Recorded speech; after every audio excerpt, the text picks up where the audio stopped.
Ganito po yung color available ng ating T300, blue, red, or maroon, and white. Good morning guys! Welcome to XXY. My name is Lito. So mayroon po tayo ngayon dito na ating i-demo or reflex. Ang tawag po nito is T300 Travel Scooter. Yan, ang kanyang price is 68,990. Ayan. So paano siya i-fold and unfold? Ang fold nito is manual. So makikita nyo po dito sa baba, mayroon siyang bakal na nakahalang. Hatakin nyo lang po pataas. Then kung i-compress para mag-lock, then ito na yung pinaka-folding niya. So pwede nyo na po siyang hatakin. At saka ito po napo-fold. Then ang kanyang armrest po, hatakin nyo lang po yung pin sa gilid-gilid. Ayan, bawat gilid.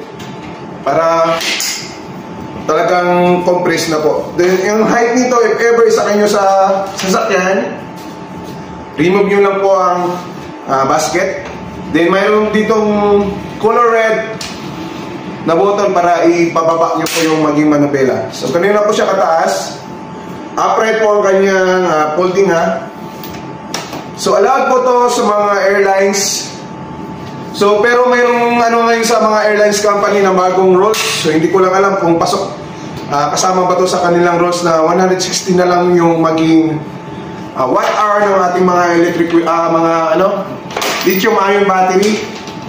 Pero ang nakalagay kasi doon sa memorandum nila is sa mga portable electronic devices. So hindi ko alam kung kasama ba to sa portable electronic devices. Kasi ito po ay mobility scooter. Ang kanya pong battery is naka-lithium ion battery, removable. Meron siyang 25.9 volts, 10.4 amperes, equivalent to 269 watt hour. Yan po.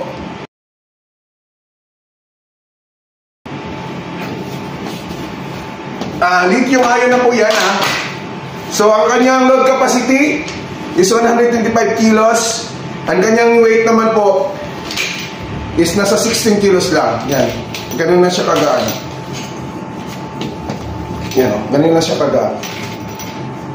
So, available color, blue, red, and white.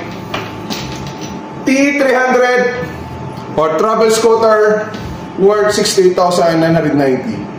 So, location po namin, please, 716 Bautista Street, Barangay Palanan, Makati City. Bukas po kami mula alas 9 ng umaga hanggang alas 6 ng hapon.